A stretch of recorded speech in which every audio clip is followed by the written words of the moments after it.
make the right decisions. Good morning, Audrey. Good morning, John. Hi, Sunny. Hi. You know, it just is actually amazing because you would think that renting a car wouldn't be taking place so much and people might be staying home because of gas prices. Yeah, absolutely. But more people are renting cars, and there's several reasons for that. First of all, it saves wear and tear on your car. So even if you're going from your home to a destination area, it may be in your best interest to rent a car rather than, you know, really use your car and abuse it.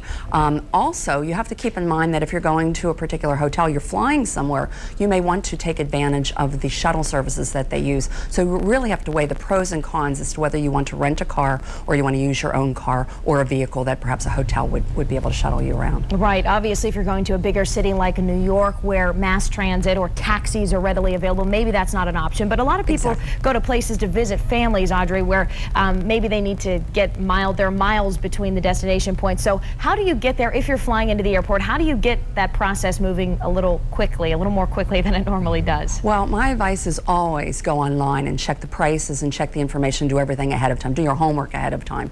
A lot of times if you join one of the frequent buyer programs, you can very quickly move through an airport or move through a car rental area because you have a certain card and literally they hand you the keys and you're off and running. So your best bet if you travel a lot or if you want to move very quickly is to join one of their frequent buyer programs. You know, a lot of times people often carpool when you're talking about these trips, and so they rent these cars, but we want to just clear up the air in terms of who is allowed to drive these cars. Let's say, for instance, a car that I may rent and I'm with 3 other individuals. Are they allowed to drive that car and have the same liabilities? Well, basically, as we all know, one of the things you need when you're renting a car is to have a credit card.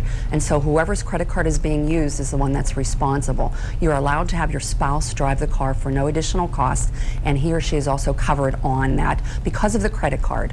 But you have to be very, very leery of who else is allowed to drive the car. A lot of times there will be an additional charge, and if you don't put that person's name on the contract as you're renting the car, you will be responsible. Your insurance company will not, and also the credit card. So you have to be very, very careful legally about that. Also, you have to be cautious about the extra added expenses. You've got that base rate when you're renting a car, but you also have to keep in mind they'll always ask you, do you want the insurance?